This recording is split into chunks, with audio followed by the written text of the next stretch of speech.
Vishal.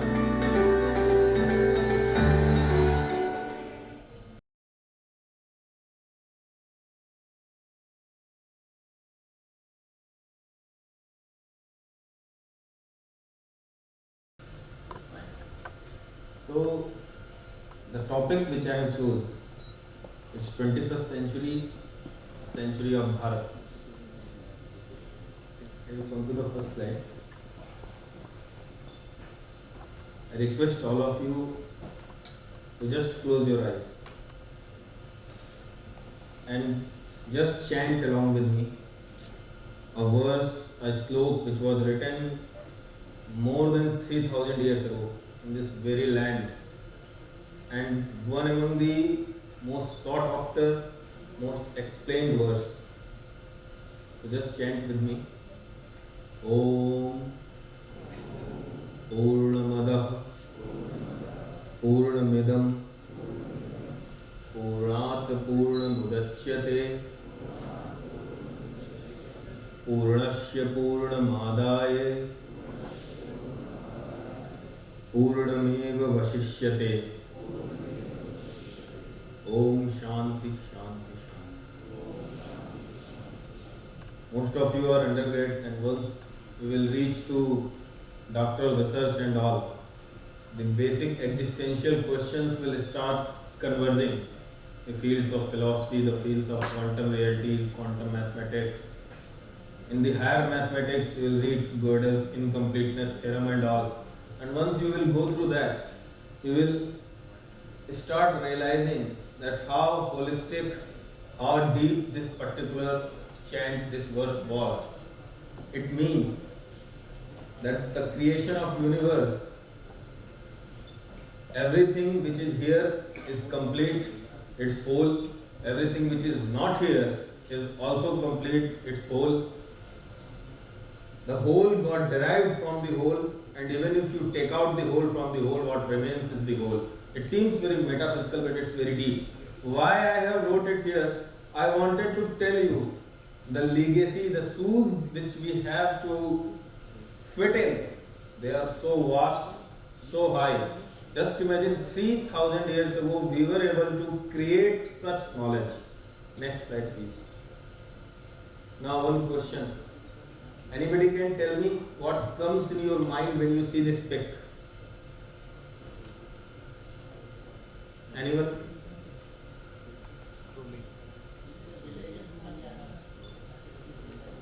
Okay. What this young chap seems to be doing, sitting idle or chilling in front of his normal kacha house? Social media. Okay.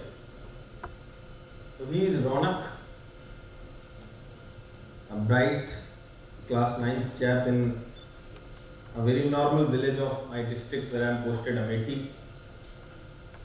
His father earns like 7,000-8,000 rupees per month, and he belongs to a strata, a socio-economic strata for which we are working and whose development is a real variable which will ensure or not ensure the development of our nation. So let's see what he is doing. Can you come to next slide? Now what? It's his screen only. See the second one.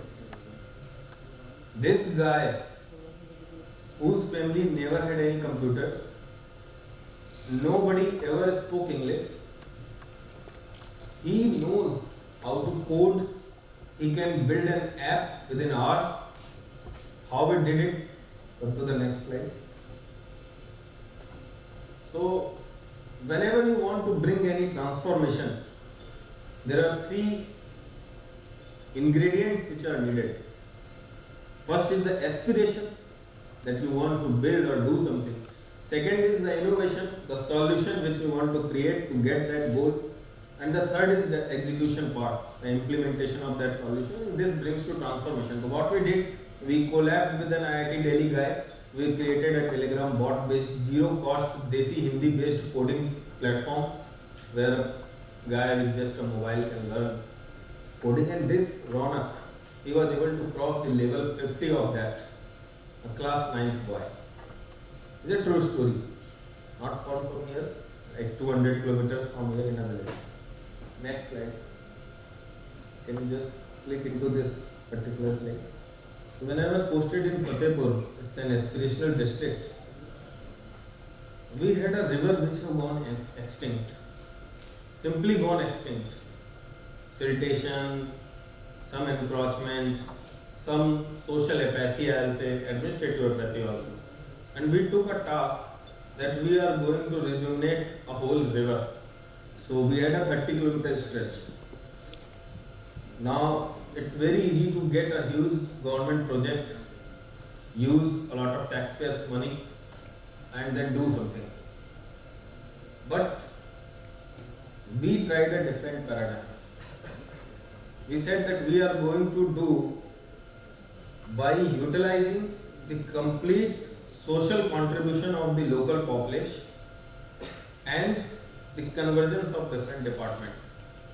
And if you can see, this was the past, and you can see in the right when the whole river was flowing. It's an actually flowing river. We built a 30-kilometer rejuvenated, revived, known river. So it's a video related to that. I'll give it to the coordinators, they can share with the students. So you come to the next slide.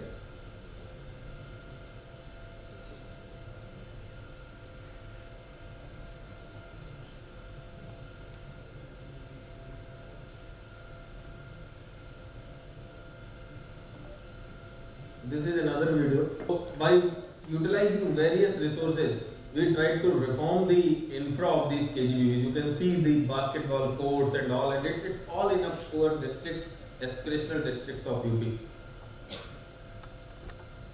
It would have been wonderful if we would have got audio, but might be technical glitch. So these are the girls, right? Very poor girls belonging to local villages. It's not a CBSE or ICSE school. They're not able to pay fee and all. So completely government supported and socially supported. So this is the lab you were seeing. We used a concept called adaptive learning. Adaptive learning is sort of a middle step between AI-based learning and static learning. It has multiple learning pathways, and depending upon the kid's ability to absorb, the pathway switches. So if a kid is smart, it will automatically switch to a little difficult mode. If kid is little laggard, it will go on easy mode. So we tried that adaptive learning with the help of Niti Aayog and IIT Bombay in all these schools. And we had very wonderful outcomes. Okay, come to the next slide. And please provide these videos in the WhatsApp groups of the students so that they can see the audio and all. At the very start, when our nation got independent, there was a thought process. It is called, I think, starchy thought process. So a lot of Western thinkers, they declared that a nation with such poverty, such diversity, such difference of opinions is not going to survive. They declared it. A lot of sociologists, social, political specialists, a lot of economists in the Western Hemisphere, they declared, they said that our fate is doomed. When we started, our literacy was 18%, GDP you can say $30 billion. And just see the number of telephone lines, 1,50,000. Even at that time our population was 30 crore. Now come to the next slide. How we have grown. By 2000 we reached 65% literacy. By 2025 we reached 78% literacy. And as our Honorable PM's vision is, by 2047 we are going to achieve 100% literacy with a sure short component of digital, functional and numerical learning. Next slide. This is the most important conversation which I wanted to have with you guys. By the time we reach to the US or China, they will be long ahead of us. It's like a student who is 2 years ahead of you in terms of knowledge quotient. If you are working as hard as that student, by the time you will reach to his level, he will have gone to another level. So we need a leapfrog mentality. We need to compete and equalize with them, as well as we need to start working on something where we are going to beat them. For example, if we take the arena of space, the critical achievement to catch up is something like SpaceX, some private sector startups which are giving us very low cost spacefaring abilities. But the leapfrog, imagine the space domain of 2070 or 2080 or end of the 21st century. This is the leapfrog. Right now we need to start working on solar cells, also nuclear propulsion, yesterday morning, and I was, I think, talking to one of the founder about adaptive jet propulsion and all. So on one hand we need to run to equate with the competitors, on another hand we need to sow the seeds which will help us outsmarting and beating our competitor. Again, for the health, the critical thing is 6G telemedicine. You have seen videos in India also, in China and US also, where wonderful, very complex surgeries are being performed by doctors and they are sitting 1,000 miles away from the patient. The Da Vinci is a very famous robot who have certain exposure to medical field must be knowing about it. Most of the surgeries are performed by Da Vinci. We need to build indigenous Da Vinci. We need to build care infra. Slowly our population is growing old. How we can help them, where they will live, what sort of roads, parks are needed. So this is a critical where we need to compete and equate. The leapfrog, I have written certain complicated terms, but those who are from biotech must be understanding it. Telomere enhancement, reverse aging research, and certain epigenetic tools. So these are very super advanced research. If we start working on them right now, after 50 years, we will be able to have a say that we did beat US and China on that. Third is the startup. It's very critical that within 8 to 10 years, we have at least 1,000 unicorns, because our goal is to achieve $10 trillion economy in next 4 or 5 years. We also need to have deep tech startups, but the leapfrog is the micro startup revolution. Every person who can think, even if in a small village, even if in a slum, he must be having prototyping facilities. He must be having an ecosystem where he can go and use his talent to build a product and market it. So this is the leapfrog achievement. Next slide, please.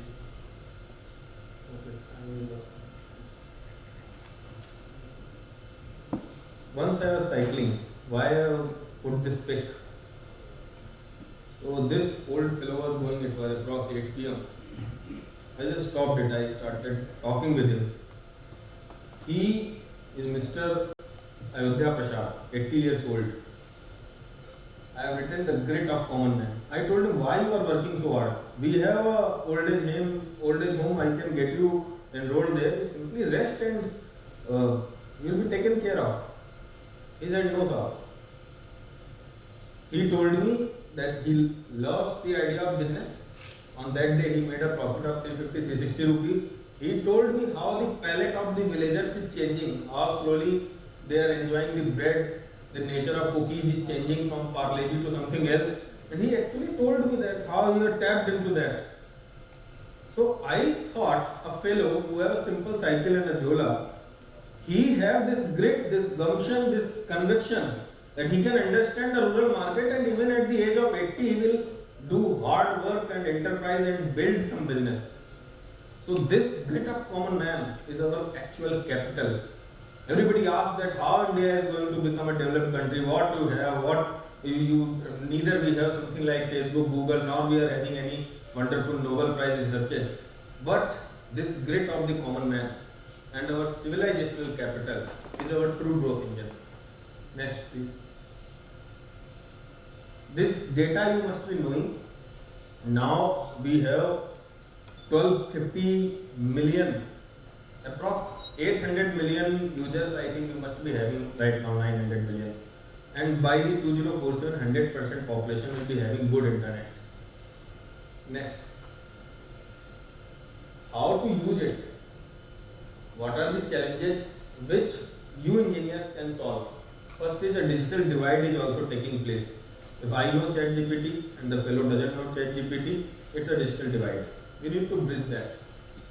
In the Sensa Agri, I sincerely request MNIT students to do some work in the sensor-based agriculture. Hyperspectral imaging, some startups are doing good work, but it's again required. It gives us very hyper local customized weather data, geospatial data. Data sovereignty, we will be reading about it, but I again request all of you to go through the reasons why our data sovereignty is challenged. We are using the tools, be it the social media tool or the research tool or search tools built by Western companies, and our data sovereignty gets challenged there. Next slide, please. This is just data. Next. Next. Next. So how technology is slowly seeping. We had to do TB screening. Now if we bring like the population of my district is approx 25 lakh. If I want to do the X-ray of 25 lakh people, it's super cost heavy, super time taking. But we collab with a startup called Cure AI. They built a particular portable X-ray and a wonderful algorithm. And now I can take this small machine to any point in my district, even to a slum or a small hamlet, and I can go there and within 2 minutes it gives the result that this fellow have TB or not. Such solutions actually help us in catapulting the social transformation. Next.